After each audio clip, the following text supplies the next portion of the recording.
This is Theory of Change. I'm Matthew Sheffield. Thanks for joining me for another episode. Before we get to today's program, I just wanted to mention that Theory of Change is part of the Flex Media Network, so go to flex.community for more podcasts and articles about politics, religion, media, and technology, and how they all intersect and affect each other. And if you want to go to the archives of this program, just go to theoryofchange.show, where you can get the video, audio, and transcript of all the episodes. And if you're a paid subscribing member, thank you very much for your support. You have unlimited access to the archives. And I thank you very, very much. It is much appreciated. And if you can't afford to do that at this time, you can subscribe on YouTube or give a nice review on Apple Podcasts. That's very helpful. I appreciate that as well. Thank you. All right, so with that out of the way, let's get to today's program. As he nears the end of his third presidential campaign, Donald Trump is falling apart in front of everyone. He's holding far fewer public events than ever before, where he constantly goes off on bizarre and irrelevant tangents and conspiracy theories about everything from sharks and hurricanes to Kamala Harris's headphones. But most people don't tune into his rallies. Instead, they hear about them from the mainstream media, which often delivers highly sanitized versions of Trump's insane rants that make them seem much more normal than they really are. My friend Parker Molloy calls this pattern of media behavior sanewashing, and I think that's an accurate term to describe what's happening. Ever since 2015, whenever Trump shies away from direct verbatim interviews with the press and focuses only on his rally speeches, his approval ratings go up. Kamala Harris alluded to this problem herself during the debate that she had with Trump a few weeks ago, when she urged people who were watching the debate to go and watch a Trump rally to actually hear the insane and incoherent things that he says. It's a terrible situation, and unfortunately, it isn't a new one at all.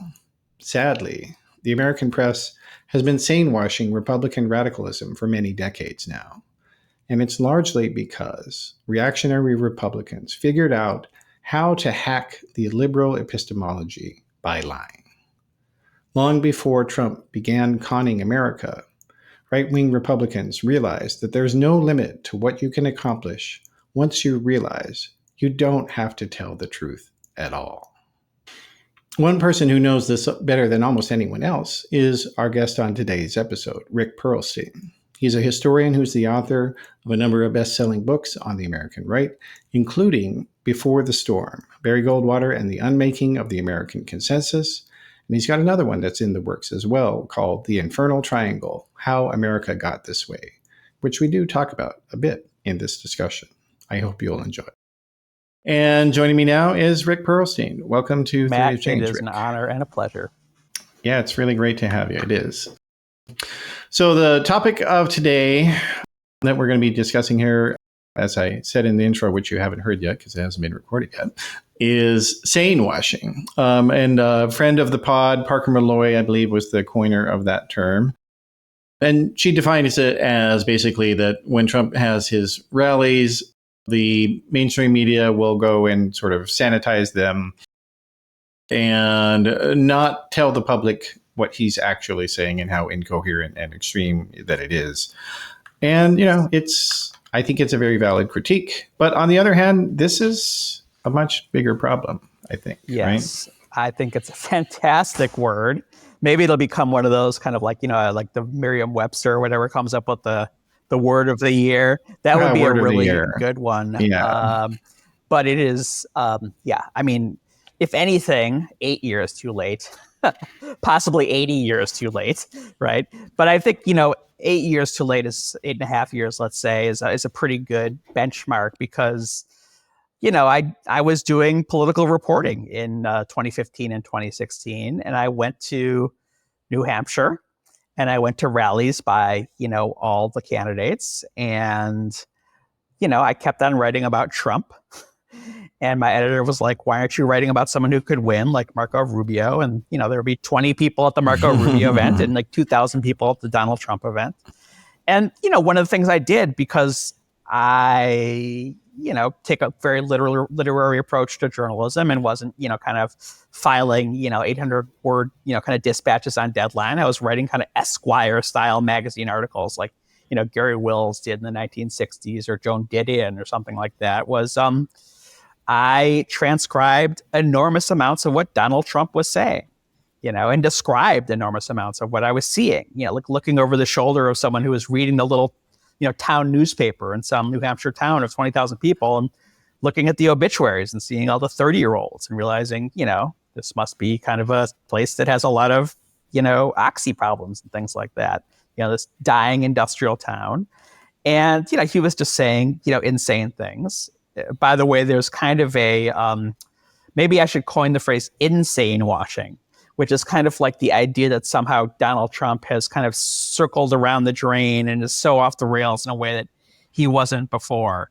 I think he's definitely suffered cognitive decline, and his kind of, return to the womb kind of fascism rhetoric is purer than it was, but it was plenty like that in 2015 and 2016. So I would, I quoted at length, him saying, if anyone deserts and when I'm president, they'll get shot in the battlefield. He told this elaborate story that he told all the time, which I saw covered nowhere, about how General Pershing supposedly solved the terrorism problem in, the Philippines in the 20s or 30s or whatever by, corralling 50 terrorists, shooting 49 of them with bullets soaked in pig's fat, right? Muslim terrorists, Yep. and leaving one to tell the tale.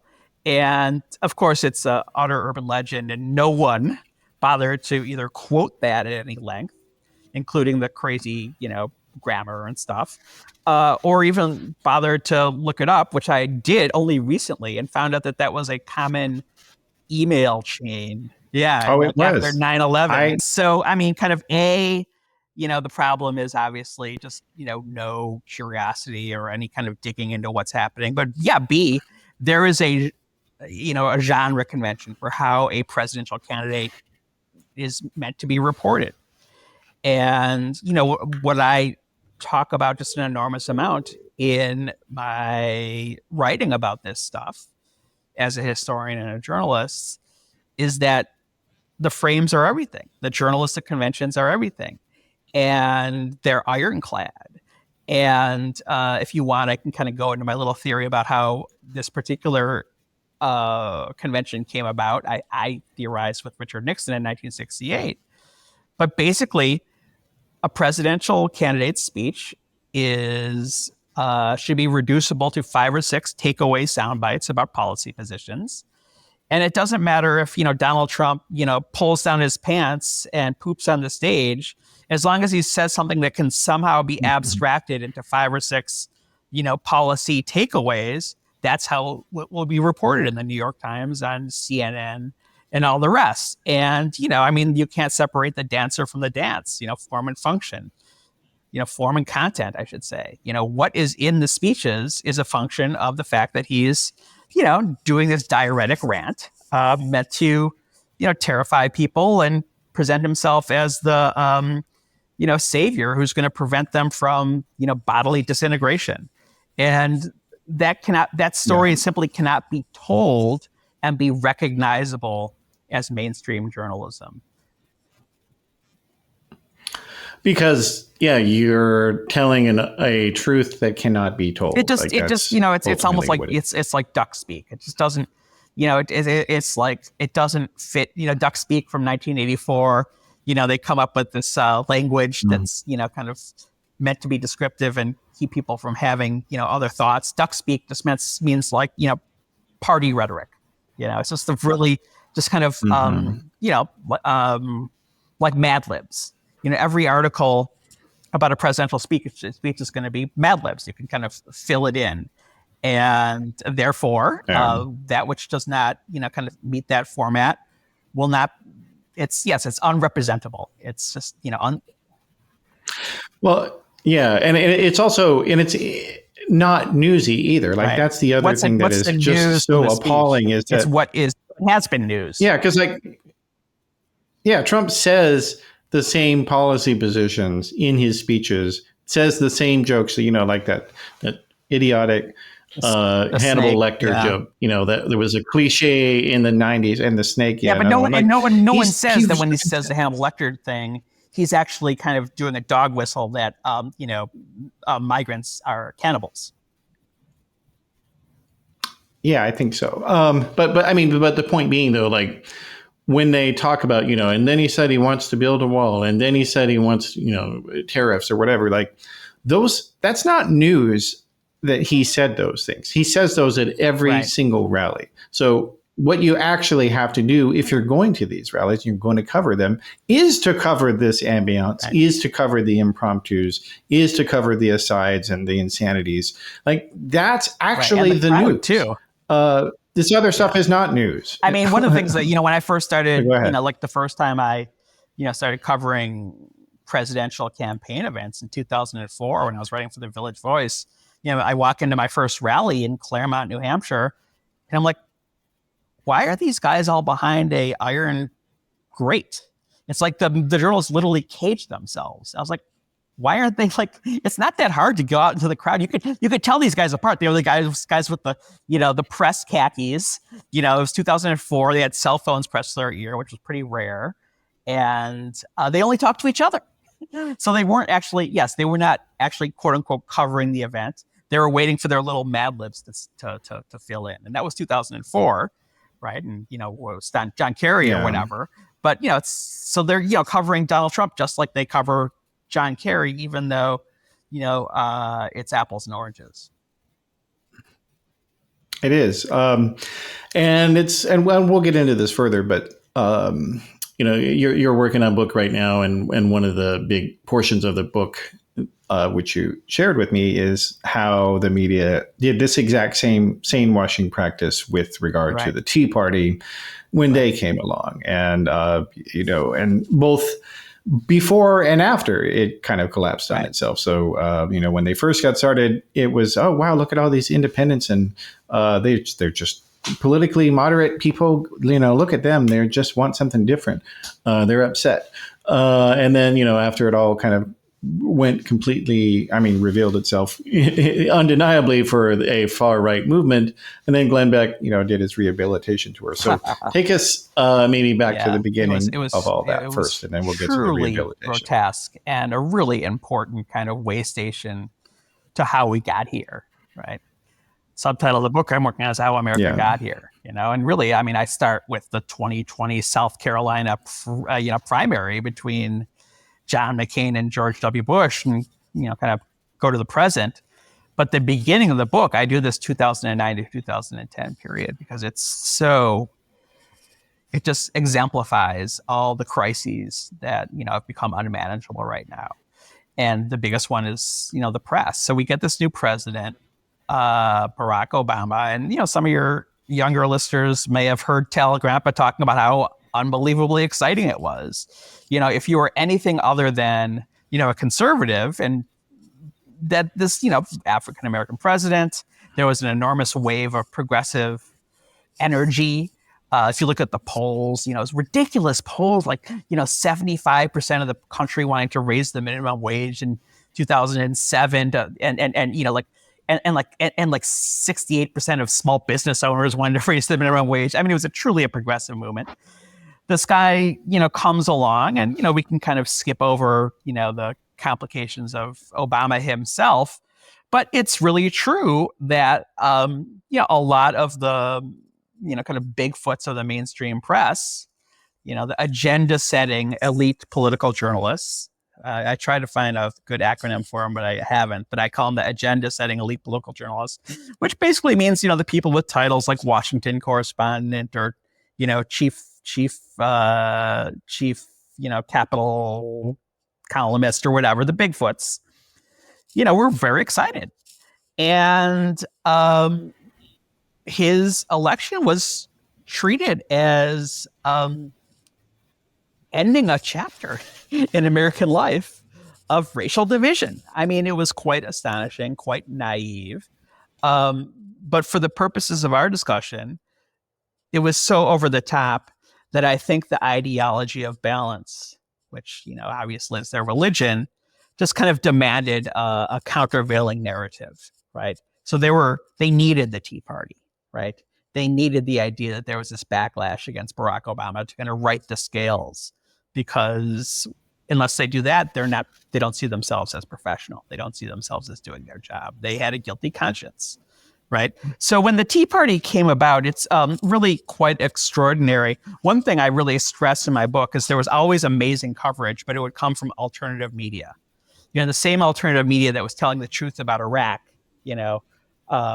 when the New York Times was running White House propaganda at the front page, right? So in the case of the alternative media, it was really fascinating that you remember the first kind of clarion call of the Tea Party on CNBC. Do you remember that story? This Rick Santelli guy, right? So how much? I mean, it's just basically there was this business reporter named Rick Santelli, this kind of douchey kind of frat boy guy, and Chicago-based. Yeah. And Barack Obama had just, fulfilled a campaign promise by putting together a very small program to basically subsidize banks to help people get back into their houses when they were foreclosed. And it was really kind of one of these win-win policy solutions. It was cost barely anything.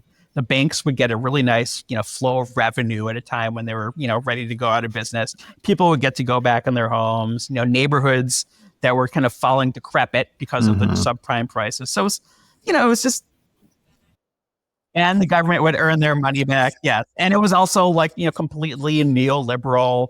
It was, really hard to apply for, it was means tested, all of that good stuff. It was very mild. And of course, on the right, it was, greeted as, literally in the case of Santelli, he said, this is, I've been to Cuba and this is what they did, So this clown, Rick Santelli, gives up this kind of political speech on the floor of the Chicago Board of Trade. And he says, we're going to start a movement. You can see it on YouTube. And we can even call it a Tea Party. And it really seems like he's kind of dreaming it up from the top of his mind. Right. And then, basically 9 days later, there are these Tea Party rallies all over the country being promoted by Fox News. Well, the first piece in the New York Times completely plays it straight. It basically says it's like Tea Party organizers insist, movement is spontaneous. Right. So they're already kind of, on the back foot, but they're getting to kind of redeem themselves. And the astonishing thing is these two bloggers on Huffington Post writing for free on their kind of Citizens Vector. And one was kind of like spare time. One was like a entrepreneur woman in Somewheresville. Another was this guy who I've become an acquaintance with, who was just struggling with mental illness and trying to put together a journalism career, basically. Just on their own, found publicly available message boards in which the conspirators who were working with the Koch brothers to start something to kind of create a simulated AstroTurf groundswell against Barack Obama, or I should say, because obviously there was a lot of resistance to Barack Obama, but to basically kind of meld this into a kind of marketable thing. They literally said, before that rant went on that supposedly started the Tea Party, wait for Santelli before kind of hitting send on your websites organizing the Tea Party. So it was literally, they found smoking gun evidence that this was, a conspiracy, that this was all planned, that it was in fact not spontaneous. And yet for another 2 years, the words spontaneous and rant and grassroots movement, literally the first New York Times article said, well, yeah, there was some work done on a website by a grassroots group called Freedom Works.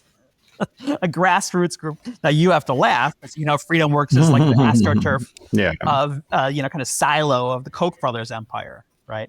Run by who was the guy? Dick Armey, right? For a $700,000 a year salary out of, a lobbying shop, literally on K Street. So this was the grassroots movement. And former Republican senior, former congressional leader. Yeah. And, basically, there was a lot of grassroots activity because, people hate liberalism and, for all the reasons But a lot of it was kind of coordinated by Fox News, right, which kind of played this kind of convening function. And yet, for years and years and years and years, well, months and months and months and months and months, because it really only lasted for 2 years, the narrative that you would read in the New York Times and the Washington Post was that it was a grassroots movement. They would, kind of do polls, and it would turn out that, 40% of the Tea Partiers or something like that would identify as political independents. The Scholar Theta Skocpol actually, kind of did the interviews and found that a lot of people who were calling themselves independents didn't identify as Republicans because they were Ron Paul libertarians, John Birch Society members, considered the Republican Party, part of the deep state or whatever. So, these right. So these people were being reported as if they were undecided centrist voters who were anguished about, fiscal responsibility, which was non-existent on the part of Barack Obama. The actual stimulus bill that they were protesting was like the most.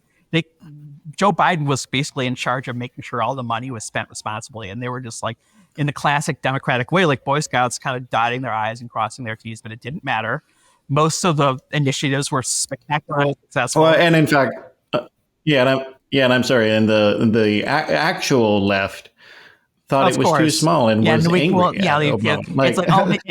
But it's communism, even though the actual socialists hate it. It needs to be at least like $1.2 trillion because you have to replace the money that was sucked out of the economy by these banks. And it was, Rahm Emanuel said it couldn't be above $1 billion. It eventually turned out to be $700 million. Be that as it may. And then one of the fascinating things, I tell the whole story, right, in this book that'll come out, next year, basically. But I think one way to kind of sum it up is there was a poll in 2011 after all these Tea Party people who are like nuts. I mean, people like Alan West, who literally ran on the fact that he tortured an Iraqi soldier. As crazy as anything you hear from any kind of Marjorie Taylor Greene these days, some of these people. I'll say two things about it. In 2011, there was a poll, and the Tea Party, because of these people and because of what they were doing, trying to shut down the government, were listed as the most hated group of people in America, more so than Muslims and atheists.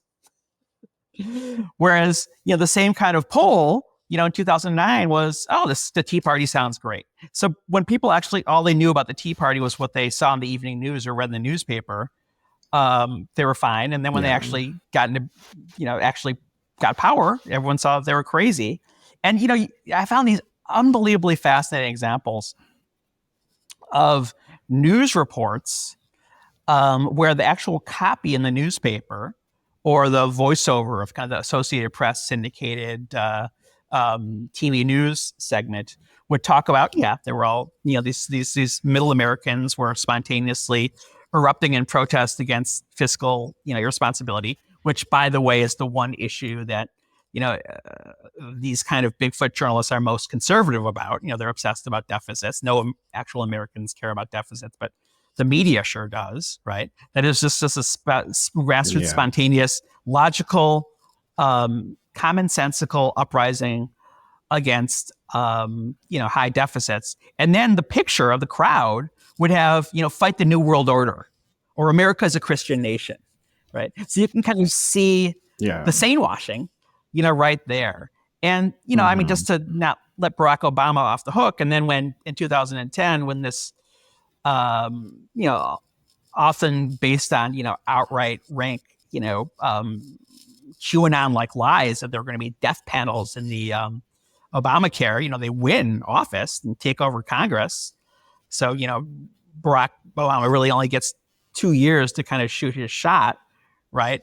The next morning, I compare it to Ronald Reagan in the morning after his shellacking in 1982. He says, we're going to stay the course, right? And even though the unemployment rate was even higher than it was in 2009, 2010, inflation was terrible. Basically, deindustrialization was, taking off like a rocket ship. Ronald Reagan said, well, the only reason, my program hasn't worked is we haven't given it enough time, which was kind of a smart thing to say because of the way economic cycles worked. He knew that, basically by the time 1984 came around, the economy would have recovered, and it did. And that's when he won 49 states, right? but he laid down this marker: stick with me, stay the course. Barack Obama said, well, I've been going around the country and listening, and people say that they're really disappointed by what I'm going to do, what I'm doing, so I'm going to change. Yeah. Yeah, and it's like, and this is, it is, I think, a great example. And he's sanewashed, his negotiating partners, right? The ones who tried to shut down the government the next year. Yeah, he did. And this is an example of why polling can be very problematic for what you use it for. Like, polls are useful to, in a lot of different ways. I used to be a pollster, so like obviously I like them. But at the same time, when you're asking people, what do you want? When you're asking them abstract political theory or economic policies, they don't actually know what you're talking about. A lot of people don't. Right. And so, even if you ask them, what's your ideology?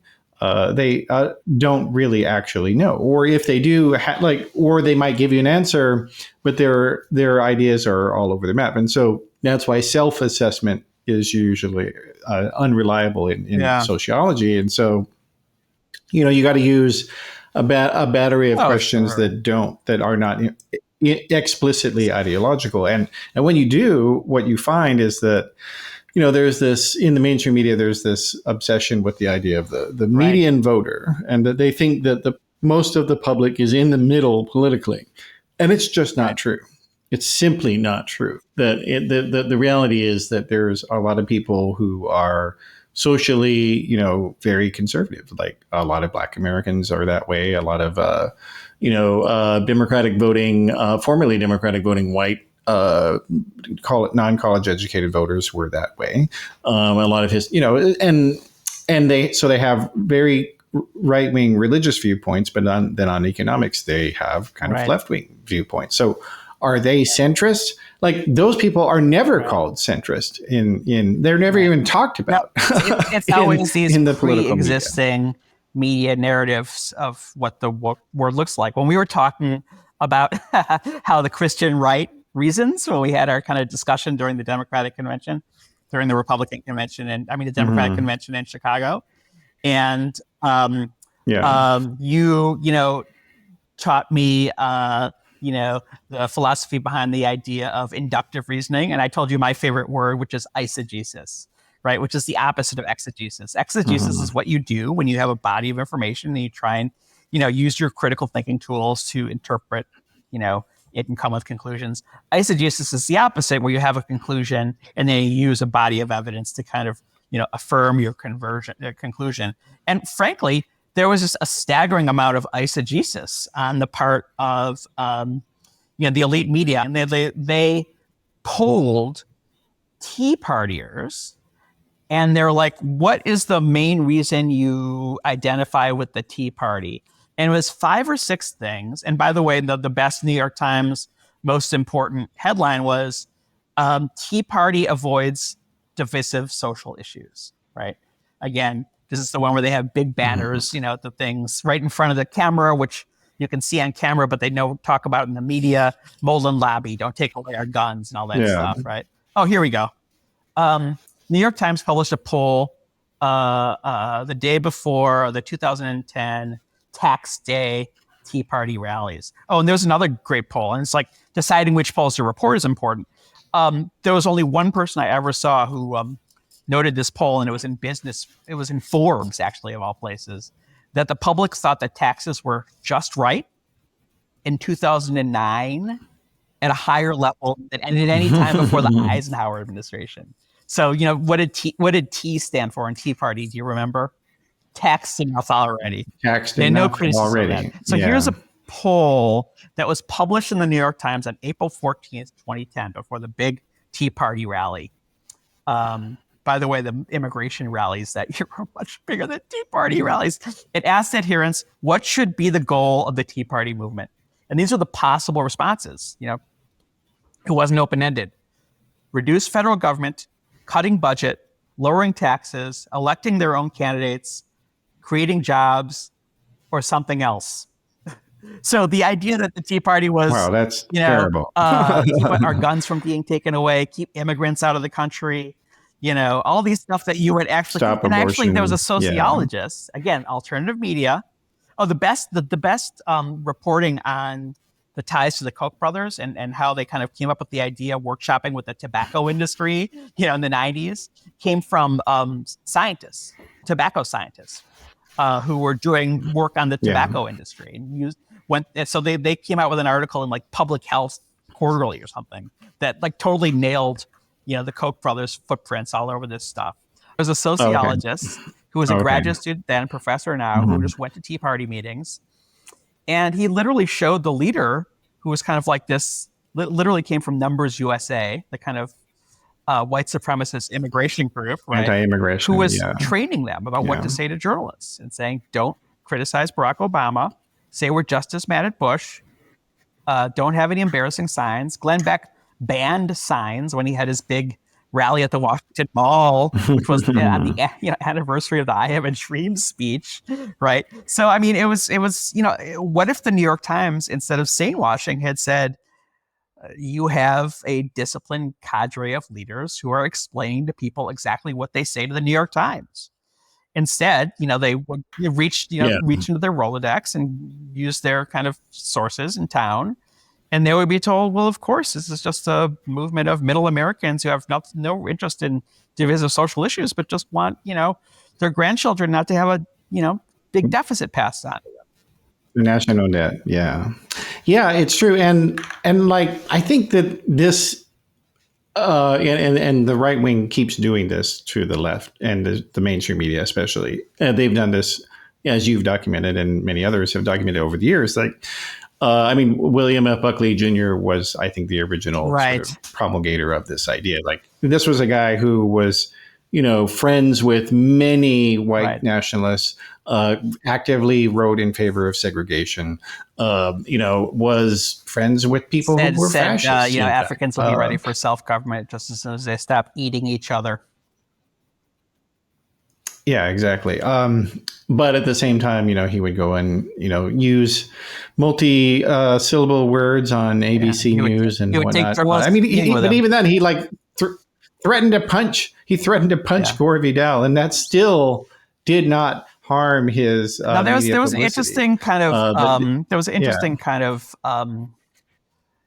movement in the early 60s when the John Birch Society really kind of burst out of the scene. Kind of the QAnon of the early 60s, crazy conspiracy theorists thought that Eisenhower was an agent of the communist conspiracy.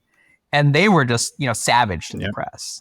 So, Buckley was kind of seen as, creepy and scary maybe, but yes, he did a great job of, laundering, kind of these right-wing ideas. He was brilliant at it. That was his value proposition, that he, could basically just keep on just steadily pushing the center to the right. And I have a lot about that. I have a great spilling tea account of going to, a dinner party at his house and recording the things that they say when they think that no one is listening. But we'll, no spoiler alerts for that one.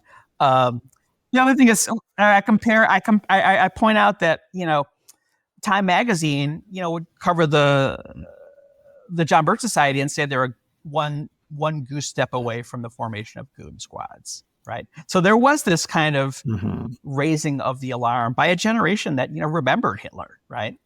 And, I compare that in the book to the cover article on Glenn Beck, which showed him kind of blowing a raspberry at the viewer. And it was just a puff job. It was about how great his business acumen was. It was about how funny he is, how he didn't really have a serious ideology, how no one took him seriously. And meanwhile, literally, there were people shooting at cops. And there was a guy who shot a cop. And actually, no, I think he shot a cop on the way to, I think it might have been to Nancy Pelosi's house. And his defense lawyer said, well, all he's doing is responding to what Glenn Beck says on TV.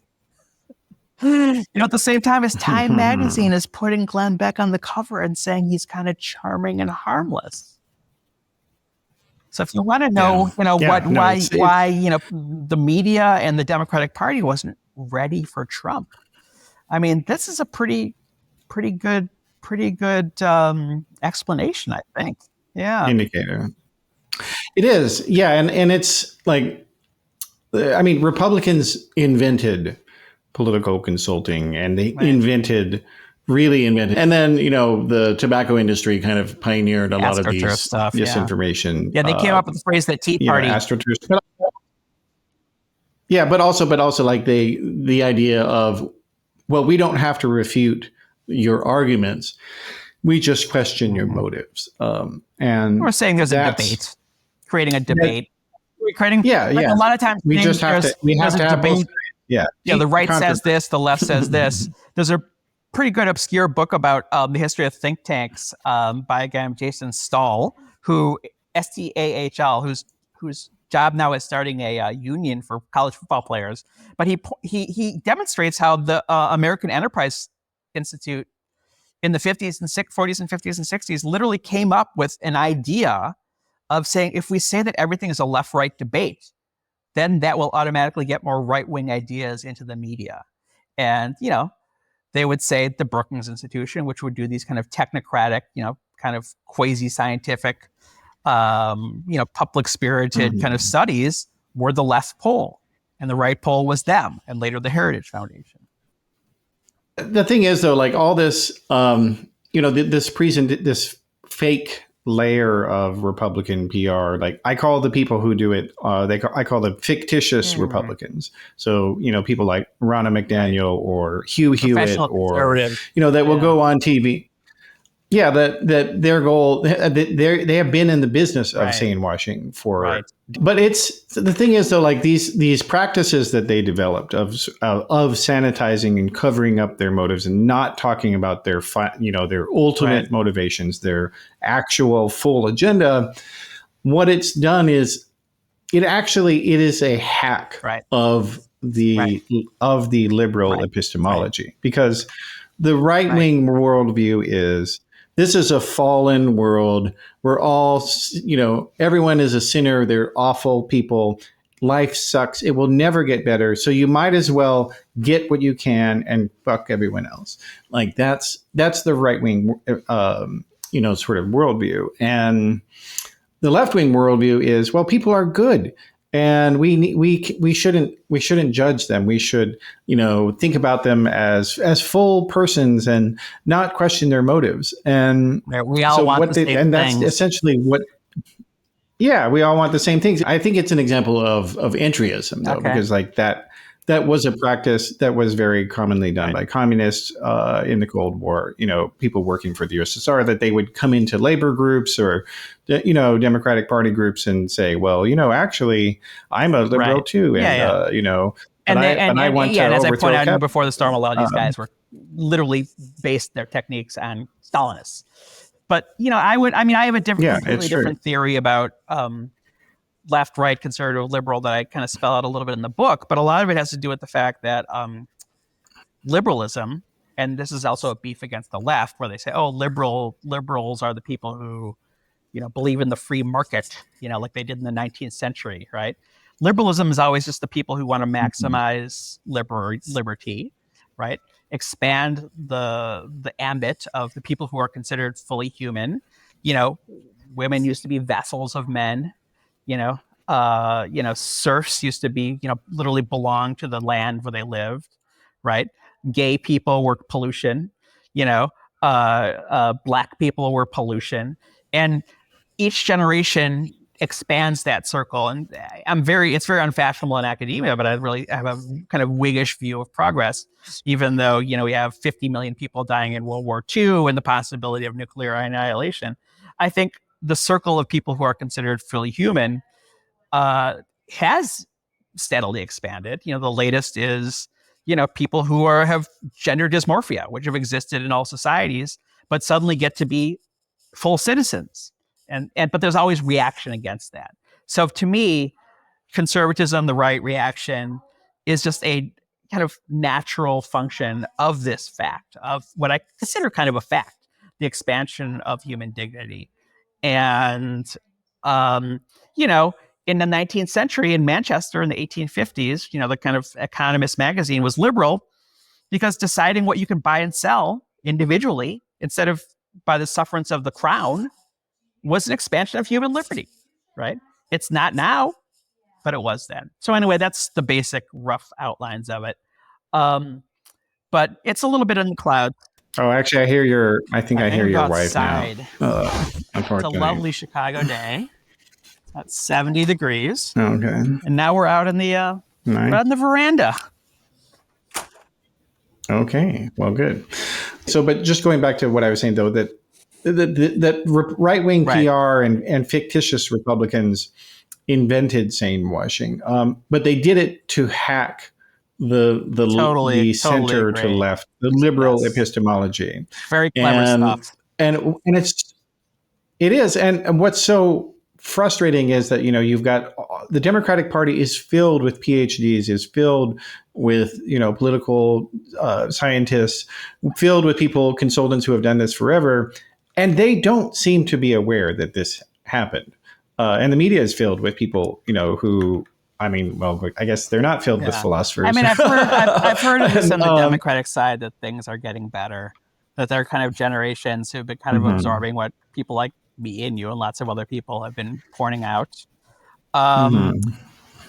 It's like a normalcy bias, basically. Like the liberals think well of their fellow humans, and they don't understand that some people are bad. True. It might also be that they all come from things. Kind of Ivy League schools where basically using the right salad fork, as J.D. Vance, reveals in his memoir, is kind of the paramount skill and kind of etiquette and a certain way of believing in the solidity and good intentions of elite institutions are kind of baked into your identity, right? And, a certain kind of idea about sort of pluralism and tolerance, which, to use, the philosophical terms of Karl Popper, creates the fallacy of tolerating the intolerant, right?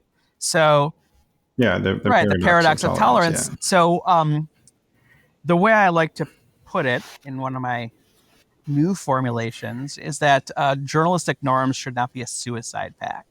The phrase, the Constitution is not a suicide pact, right? So we're not, if someone wants to destroy the country, maybe we can cut some corners in order to destroy them before they destroy us, right?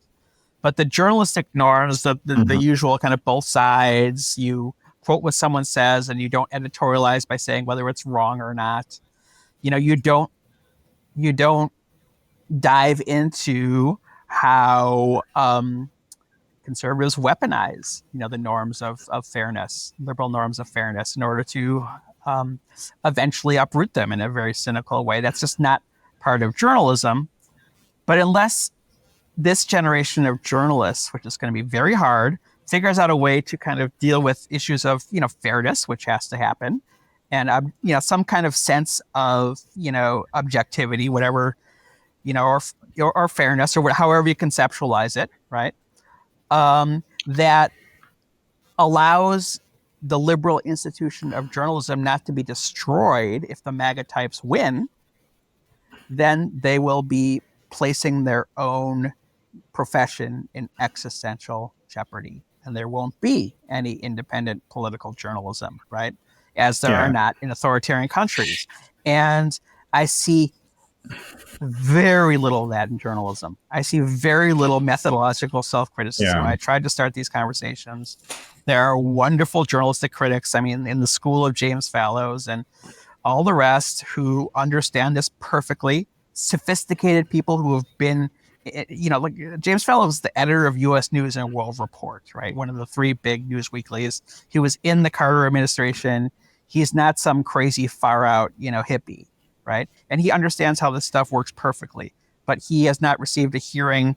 In Reaganland, I tell the story, and you talk about how they kind of weaponize, kind of liberal journalistic norms of fairness, of accuracy in the media. Reed Irvine, kind of the forefather of kind of the work, you were doing, right? How he bought stock in the New York Times in order to get into stockholders' meetings. And he would just sabotage them. He would just start trolling. And so, Abe Rosenthal or whatever, the patriarch of the not Abe Rosenthal, Sulzberger, the patriarch of the Klan, was like, Yeah. okay, will you leave us alone at our meetings if we have regular meetings in which you share your concerns with me in my office? So the guy literally bought his way into the New York Times office and started like filling the ear of the publisher of the New York Times with all this nonsense about communist infiltration. And it's in the book. I mean, Max Frankel thought it was like horseshit. But in 1980, Okay. during this period I'm talking about, where the right was already working overtime, working the refs, they really started with Richard Nixon and Spiro Agnew by getting people like Pat Buchanan and William Safire columns, because the media was supposedly biased towards the left, right? There was a Butterm emails situation. And the Carter campaign, was like completely flummoxed by the fact that Jimmy Carter's brother was this clown who was, taking cash on the barrelhead from the, dictatorship of Libya and, trying to influence his brother.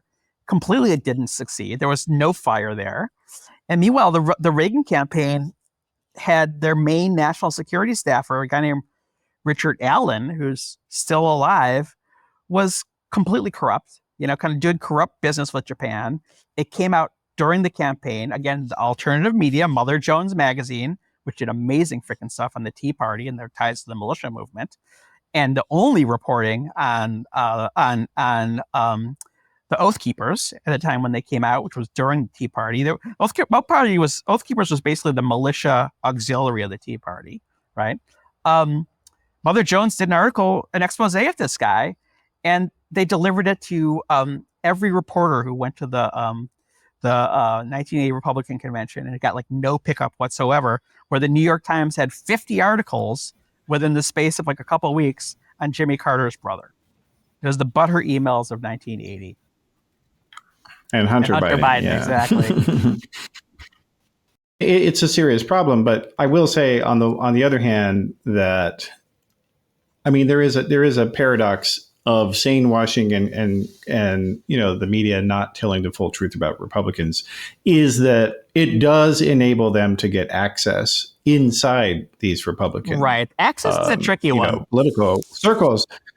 Yeah, and so there are a lot of important critical stories that we did get out of the Trump administration because of this access journalism. So I find it, I have to say, I don't. It's not pleasant to have to admit that, but I think we have to admit that the right wing doesn't tell us what they want, and they don't tell us what they're doing. And the public needs to find this information out somehow. Right. And so maybe some of this is okay. I mean, I think it has to be kind of a multi-front war, right? I mean, if the people at the New York Times didn't hold kind of their lesser colleagues in such contempt, they would see them kind of involved in the same project. And they're like, okay, we can do the Maggie Haberman stuff and find out that, Donald Trump wanted to like nuke Greenland or whatever and was talked out of it by, General Mattis.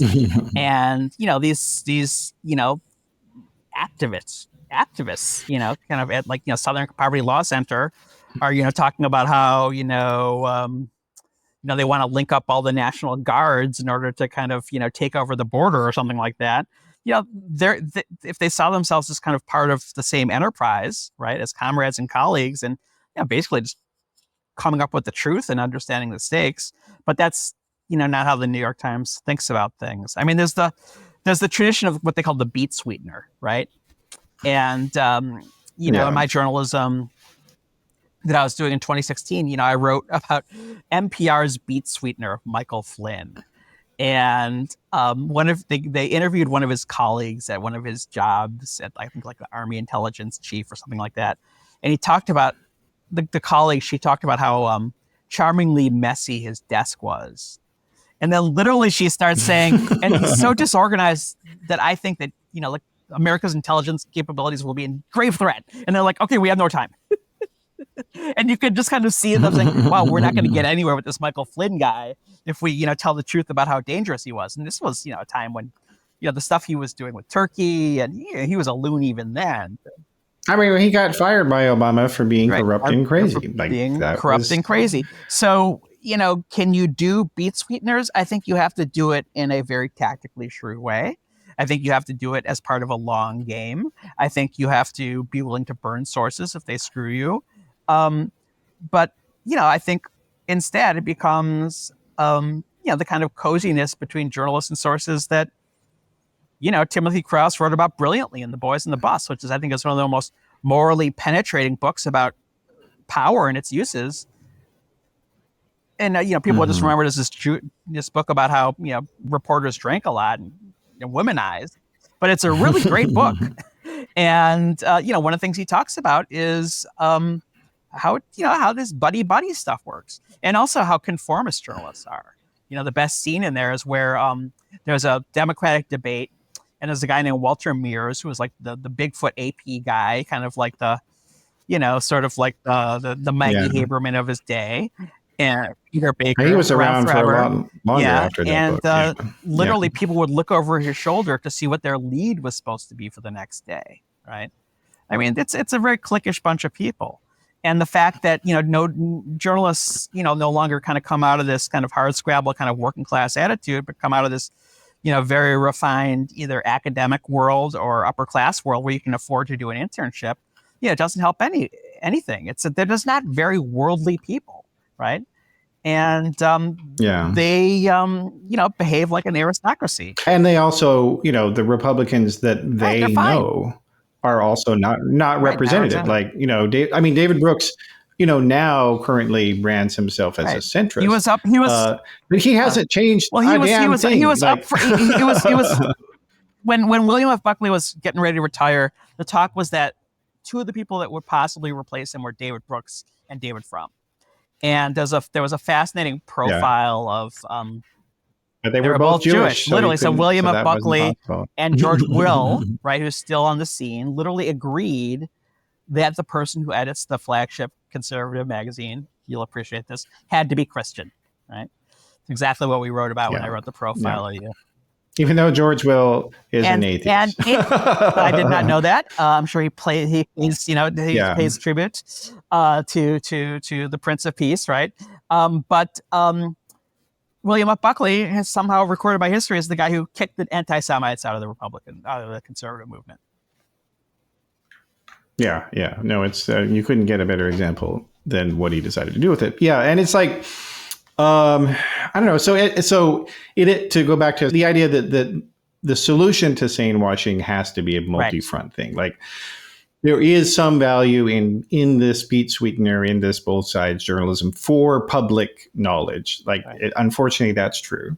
But at the same time, the right wing, they figured out decades ago that the mainstream media was not going to put forward their message. So they were going to do it themselves. And so they invested over the decades now billions of dollars in creating these enterprises. They're very good at creating study-like objects, which look like academic papers. Like, Well, and media also, like talk radio and I mean, God, now there's like 6 Fox News alternatives. And it's really mind blowing. So, like me and my wife have a cabin downstate in rural Illinois, and we have some friends who are kind of from this, kind of media bubble. And one of them said, "Oh, did you hear about the big accident in Lakin, which is the next town over?" I'm like, No. Tell me about it. It's like, I read about it on Newsmax. So like Newsmax somehow is kind of like stuck. It's kind of like tentacles into local news. They have kind of like a patch function. So you don't have to ever leave Newsmax or OAN or something like that. Remarkable. Yeah. And Mark Cuban, the billionaire who has now become an open advocate for Kamala Harris, he actually made this point perfectly. He said, right-wing media is the mainstream media. They have the bigger audience. And that's actually true. The biggest political YouTube channels are right-wing. All the biggest podcast channels are right-wing. That's just the reality. Yeah, when I did a piece about, I did kind of a similar profile to the one I did about you, about Jeff Charlotte. And he's very big on, fascism, and the signs of fascism in America. And he had this very extraordinary Zoom encounter at an event with a New York Times reporter who absolutely refused to accept any criticism of what the New York Times is doing. And he said, well, we have 10 million subscribers, so we must be doing something right. Well, one of the things they might be doing right is not scaring people and making them feel comfortable when they read it by not talking about this stuff. But another thing is, he pointed out what you pointed out, that the New York Times does not have the biggest audience when it comes to this kind of stuff. Glenn Beck does. Tucker Carlson does. Right side broadcasting, or any of these other ones. Like, where are the MSNBC alternatives? I don't see them. It's like MSNBC is regarded as the pinnacle of left-wing media, but it's owned by a gigantic multinational, billion-dollar conglomerate. Wait till you read about how they helped oil the march to war in Iraq, man. Well, of course, they fired Phil Donahue. They fired Phil Donahue. Yeah. So, but anyway, there's a lot more we could talk about here. But we don't want to keep everybody all day. So what's for people who want to keep up with your stuff? My weekly column at the American Prospect, so go to prospect.org. I do Twitter, Rick Perlstein. I do Blue Sky, also Rick Perlstein, and you might even be able to sometimes, an opening comes up on my 5,000 Facebook friends, so you can try that. Which I have a pretty lively community there. All right. So that is the program for today. I appreciate everybody joining us for the conversation. And you can always get more if you go to theoryofchange.show. We got the video, audio, and transcript of all the episodes. And if you're a paid subscribing member, you get full access to every episode. And I thank you very much for your support. And I'll see you next time.